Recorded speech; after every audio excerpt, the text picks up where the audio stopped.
Hey, what's up to everybody out there? Welcome to another edition of the Roundtable Talk. And I'm your host, C Money.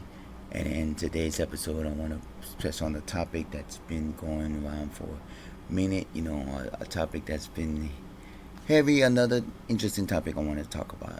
You know, school violence. What I want to talk about. I know I did a episode back then about mass shootings, and I know it was with the Parkland, Florida mass shooting, and the Sandy school shooting, and a lot of these shootings when it was in churches, in the movie theaters and stuff. Now I want to talk about the school violence. As you know, rapidly, recently within the past years, you've seen a lot where there's been mass, like kids bringing guns to school, and then there's been mass shootings at schools, and to the point where now it's getting out of hand to where a lot of these kids and a lot of these people are now, you know, it's getting to the point where now you have to figure out, you know, what is there to do and how to address these situations.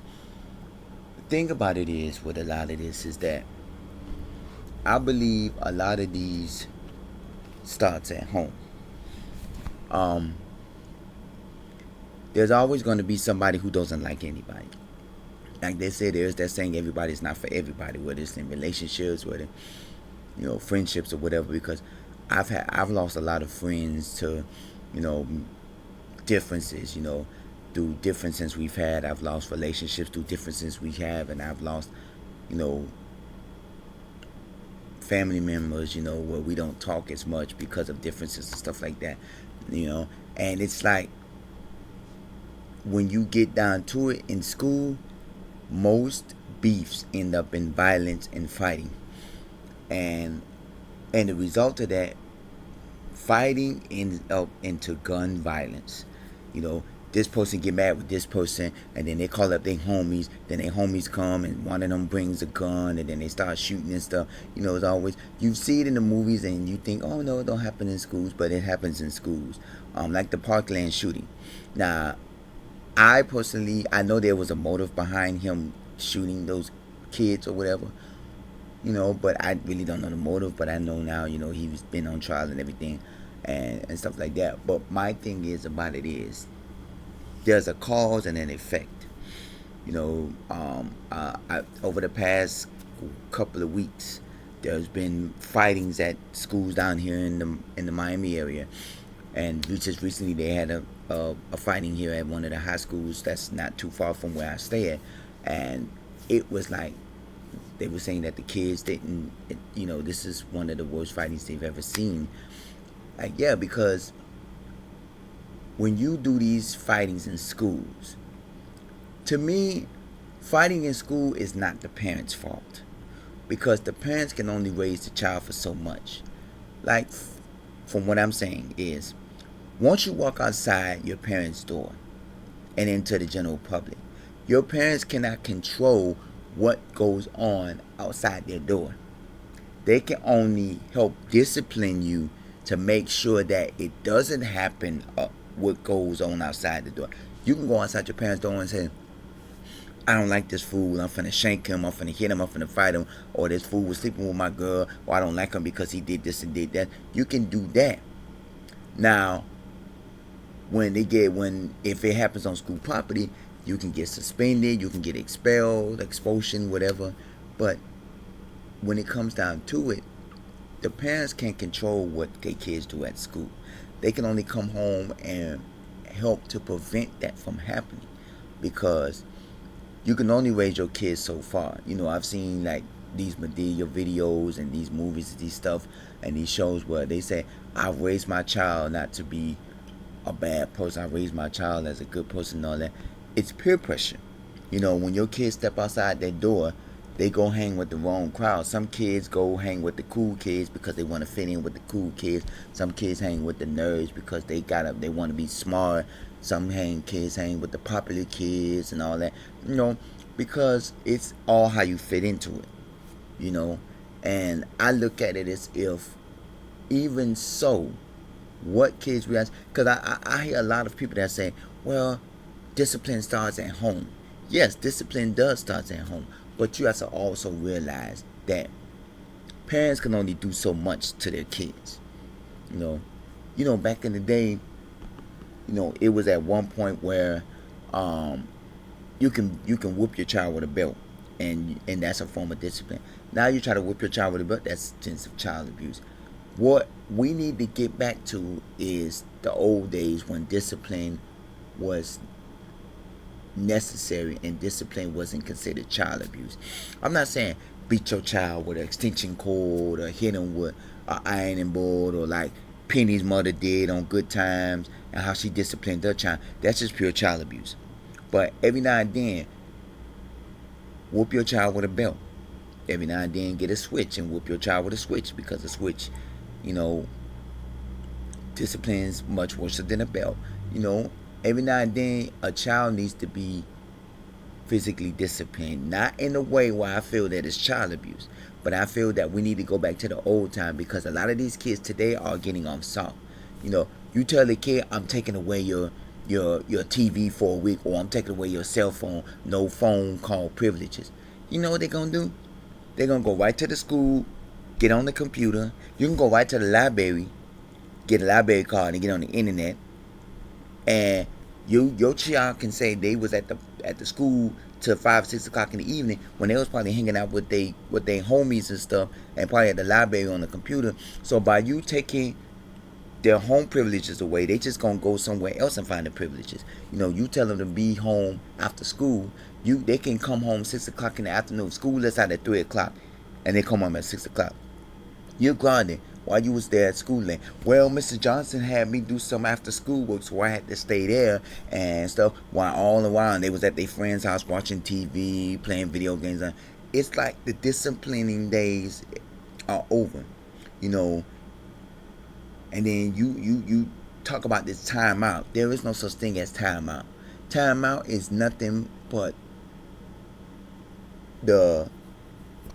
I'm sorry to say this, timeout is nothing but a rich people's way of disciplining their kids, or a Sadidi way, or the way that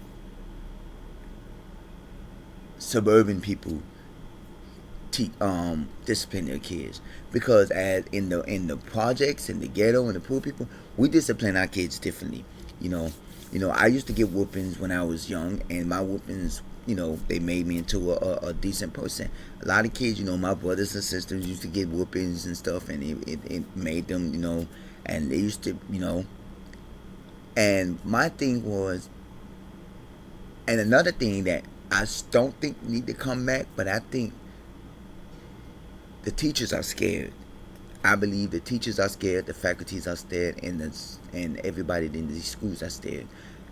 These security guards that you have in these schools, down here in Miami-Dade, they have green shirts that say school security, and now they assign a policeman to every school now, a public, because they now down here they have school police now, which is called, down here they call the Miami-Dade Public Schools Police, which they are former police officers who are now in the vicinity of protecting these schools.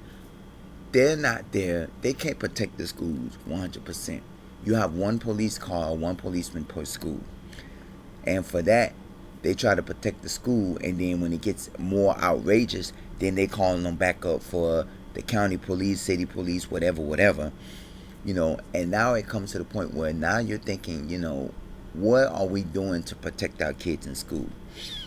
You're not just see, what you're doing now is you're trying to protect the kids from somebody entering the school as a mass shooter, like the Parkland shooter or whatever, and what happened in the nightclub in Orlando. You're trying to protect these kids from actually from an intruder from the outside coming on the inside. But you're not actually protecting them from the intruders that's already on the inside. You can have a kid that comes to school with a gun, and then he could just and you wouldn't know it because he's a student at the school. Most of these mass shootings and most of these killings that happened at these schools is basically been happening with people, excuse me, y'all, with people who probably previously attended the school, or who has, something like a beef or something with the school. You've never seen Most of these shootings have not been an actual student coming and shooting up the school. There have been, reports where kids have been bringing guns and knives to school, but no reports of they're killing somebody or shooting somebody. And then there has been reports where they've been making threats on social media, but never killings. So now you have to say, how do we protect our students within the students? You now have these students that are fighting not just with guns; they're fighting with their fists. Like I said, yo, the deadliest weapon, the most deadliest weapon on your body is your hand, because you can punch somebody in a certain area of their body and it can kill them. You can punch somebody in their neck real hard to the point where it can fracture it, or it can make them stop breathing, or they can die. The same way with, your legs, your, any parts of your body, it can do some bodily damage. So now it's like, how do you protect your students and your kids and the faculties that need schools without, resulting, without it, becoming into something more serious like violence, because now you have these teachers that are coming in like if you've ever seen the movie Lean on Me. And Lean on Me is not just based on a true story, and there's other movies like it, where Joe Clark, he came into a school. He once was at a school that was nice, and now the school came into a ghetto urban school where to the point they were selling drugs in the school and doing. Now there are too many schools that are like that. I mean, down here there's no schools like that, but I'm quite sure in some form or fashion there are maybe one or two schools like that in other cities and states. But to me, you're not helping the point by pushing back discipline on the students, because I feel that discipline towards the kids needs to really be there. You have some of these parents that they're more worried about making money and living than they is about what their kids are doing.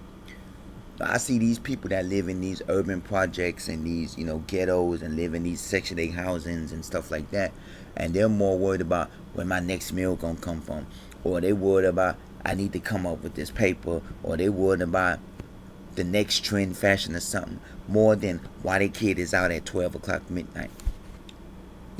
As I was stating, in my last episode, basically I was saying, how when the street lights came on, it was time to go home.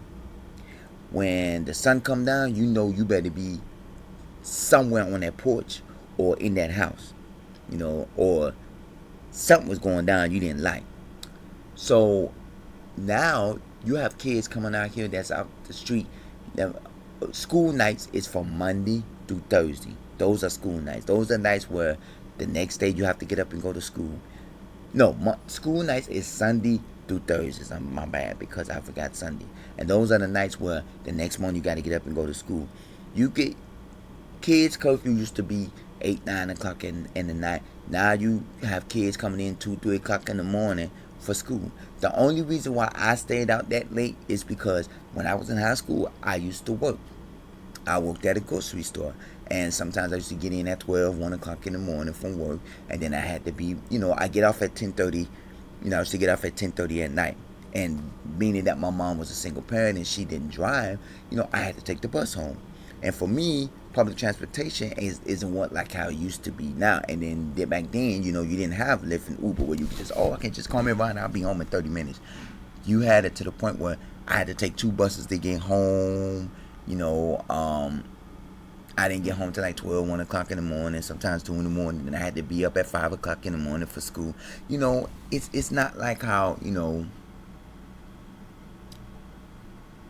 it's not like, okay, even though I didn't have a curfew, but still, a lot of back then, there was curfews. Now, you got kids that's hanging out till 2, 3 o'clock in the morning, and they doing that because they just hanging out with their friends. Friday nights and Saturday nights used to be the nights where you and your friends, y'all go to the movies, y'all go to the arcade, y'all hang out, y'all come in, 12, 1 o'clock in the morning. Now kids do it every day. When I go to these fun centers and arcades and these family fun centers, you've seen them at hotspots in South Florida. Most of the time, I'm going during the week where it's less crowded, or it's more convenient, or they have like these sales and stuff like that. And when I go, I be seeing parents with their kids in the middle of the day, Boomers, Dave and Busters, and I be like, shouldn't these kids be in school? And 9 times out of 10, I be like, these are the kids getting away with a lot of stuff, because back then our parents didn't take us to Chuck E. Cheese in the middle of the day when it was school. Our parents didn't take us to these fun centers and arcades and Dave and Busters and all that. We was in school. The only time we get to go to these places was on the weekend, you know. And I look at it now that a lot of these parents are getting soft when it comes to disciplining their kids. You get kids that say, "Oh, I don't want to go to school today. I'm gonna stay in." You know, and I'm like, the parents like, okay, you can stay in. Why? Because you're missing out education. And I look at it as if it starts at home. Now, the fighting in the school, I don't believe that's because of poor parenting. I just believe it's peer pressure amongst the kids. Like I said, you can't stop what these kids do in these schools, and you can't control what goes on outside of your house with these kids unless you're with the kid and it happens in your presence. Like if you have a kid that goes out and they're hanging out with the kids and something happens and it gets back to you, you can say, look, I raised my kids to do good. I raised my kids to be a good person. Whoever they hang with outside is under my control. Now, I can only say you can't hang with them or you can't hang with these people no more. But it's only going to make them go behind your back and hang with them anyway. Because regardless if you say you can't hang with Johnny and the crew or you can't hang with, Pookie and them, they're still going to go and hang with them because you're not around your kids 24/7 to see whether they are, doing these things or not. So at the end of the day, it's like, how do you handle these things? And now you got teachers that are scared for their life because anybody can come in the classroom with a gun and just go pow, pow, pow. If you don't like a teacher, they can easily shoot a teacher. The Parkland shooting incident happened. Even though I don't believe he was a student there, but there was a motive behind that. But I look at it as if these are the things that you have to worry about when your kids go to school. Now, I've seen a lot of parents when they get on these news and they talk about, they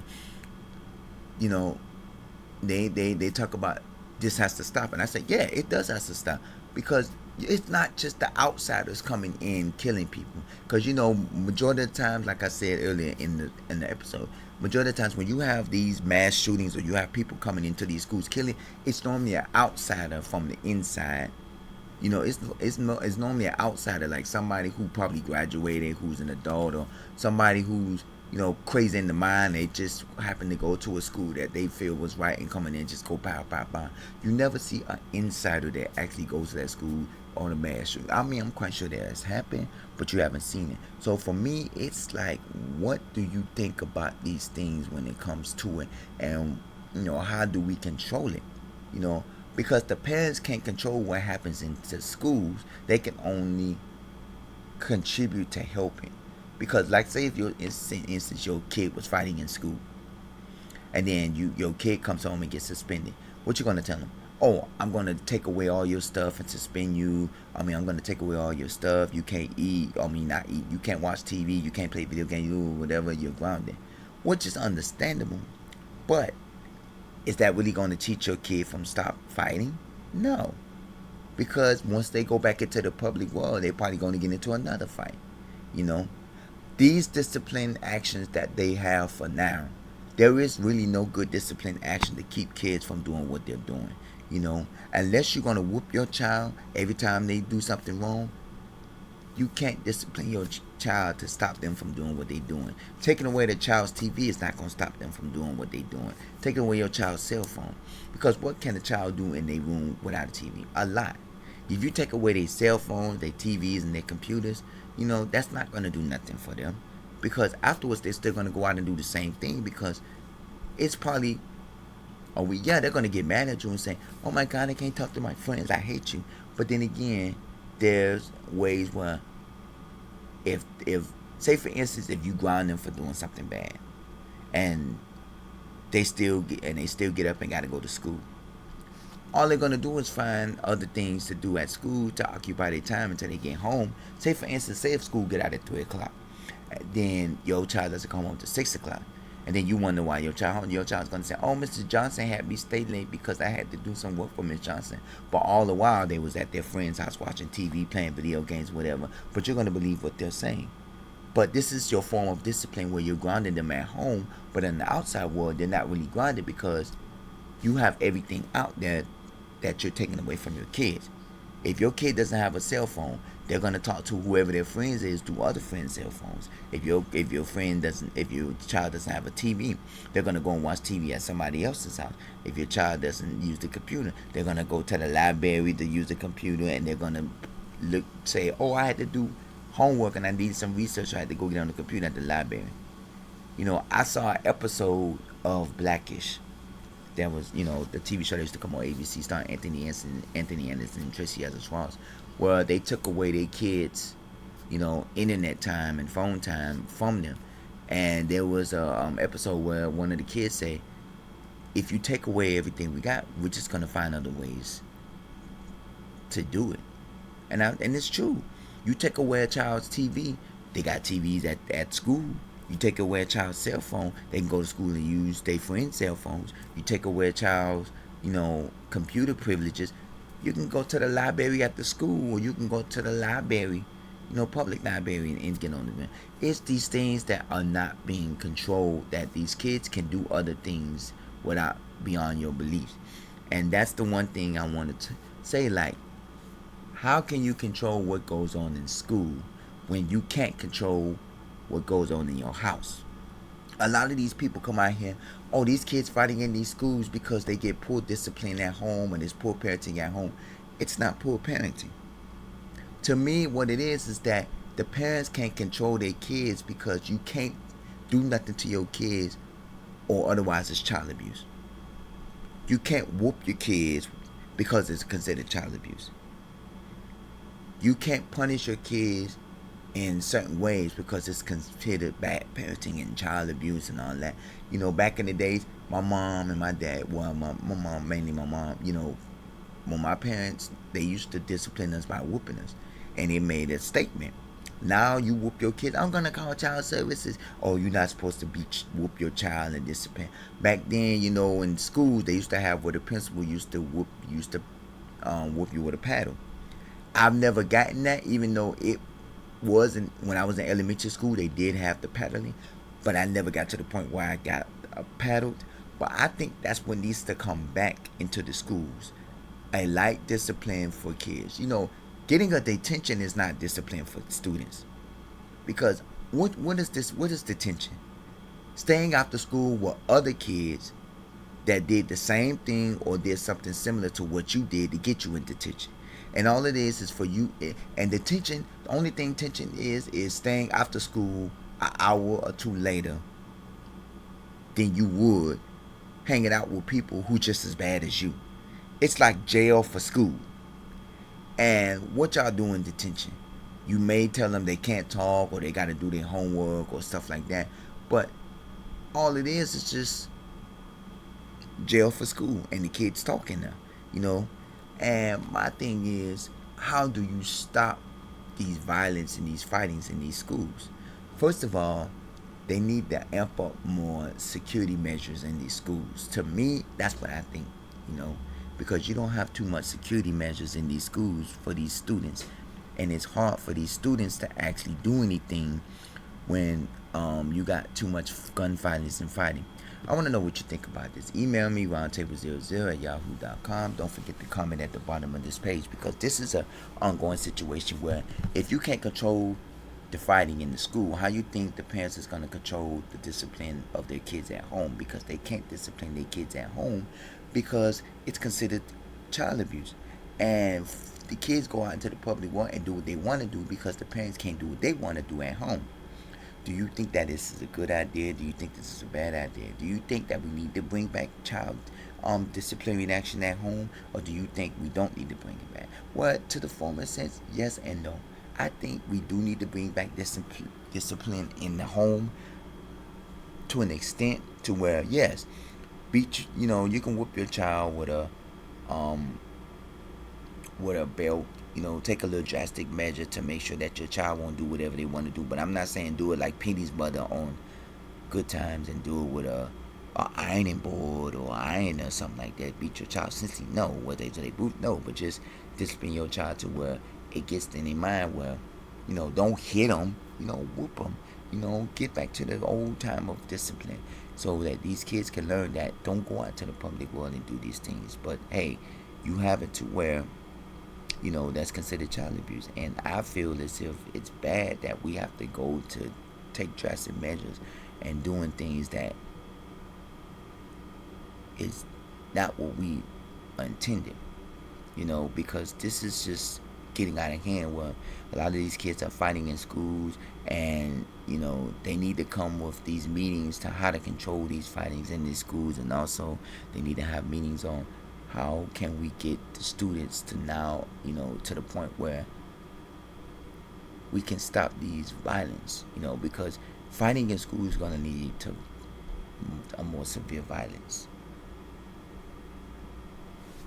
That's basically what it is. It's gonna go to a more severe violence, and to the point where we as people need to now know that this is something that is a serious issue that has been going for years. You see these kids, fighting one another in school. Then the friend jumps in, then the other friend jumps in, then it becomes like a big old fighting brigade to the point where you don't understand why these kids are fighting. Why is he doing this? I blame the parents. I blame this. I don't blame the parents when it comes to kids fighting. Yes, there should be more discipline at home, but when you can only discipline your child for so much, to the point that you take away their TV, you take away their cell phone, you take away this, you take away that, that doesn't stop a kid from not fighting. You can't stop feeding your child. Oh, you was fighting in school, so I'm not going to feed you tonight. That's a form of child abuse. Oh, you can't. Oh, I'm going to whoop you with a belt because you was fighting somebody at school. That's a form of child abuse. Oh, I'm going to beat you because and slap you in the face or rough you up because you was fighting. That's a form of child abuse. Oh, I'm going to take away your cell phone for a week so you can't talk to your friend, but you still can go to school and see your friends. So what's the difference? You're not really disciplining them to the point where it's getting sense through their head, because as long as they go to school, majority of the kids that get punished, the majority of the kids who are punished that have friends, most of their friends are going to the same school. All they're going to do is hang out with their friends at school. And then what can happen? Kids skip school. Oh man, I can't go home because my mom is on the phone, so let's skip school and go hang out at the park. You think of your kids at the school when all the while they was at the park.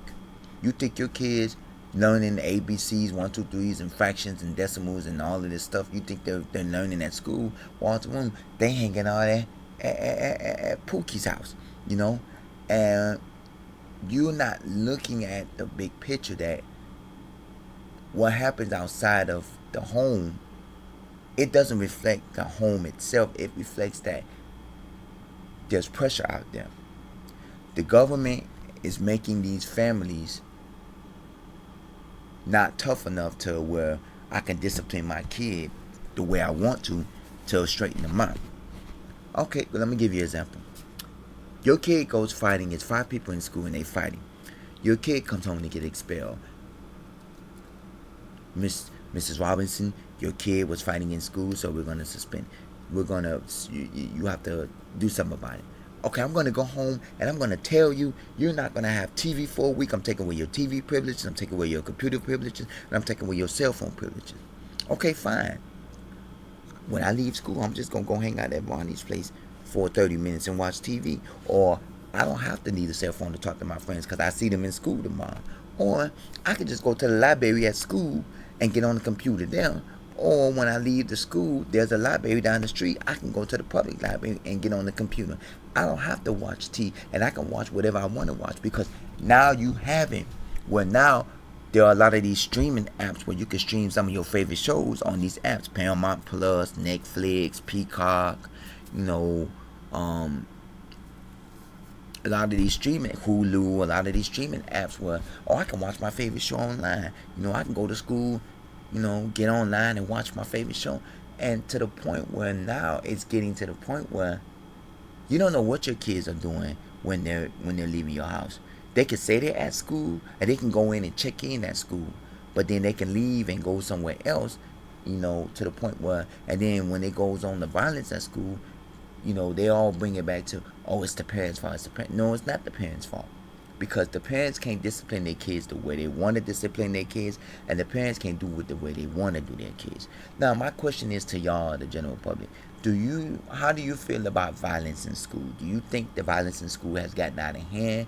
Do you think that? Okay, here's several questions. First question: do you think that the violence in school has gotten out of hand in these public school systems? Number two, do you think the violence in the schools is a reflect of poor poor parenting? And number three, what do you think that should be done about these fightings and violence in these schools? Number one, my answer to all three. Number one, yes, I believe that the violence in the schools is getting out of hand because it's rapidly going where there's more violence in schools, more fightings in schools. Number two, I don't believe the fighting and violence in the school is a reflect on bad parenting, because once again, I've said, like I said earlier, that you can't control what your kids do when they leave the house, because you can only raise your kids so much to the point that they go out into a general public and you're now around your kid 24/7. And to the last one, yes, a lot of these things were to the point that things happen in the world, and you need to go back to the old time. Just like how a lot of these people say, I like the old time religion, I like the old time discipline better. Comment roundtable00@yahoo.com. You can email me anytime. You can also comment at the bottom of this page.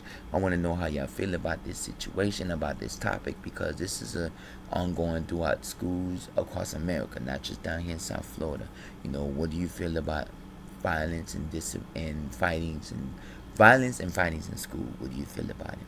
This is the Roundtable Talk. I am your host, C Money. I thank y'all for watching. Don't forget to click like and subscribe to our YouTube channel. Don't forget to check out our previous episodes, and don't forget to subscribe so you can get more on our upcoming episodes. This is the Roundtable Talk. I'm your host, C Money. Stay blessed, stay safe, and I will see you in the next episode.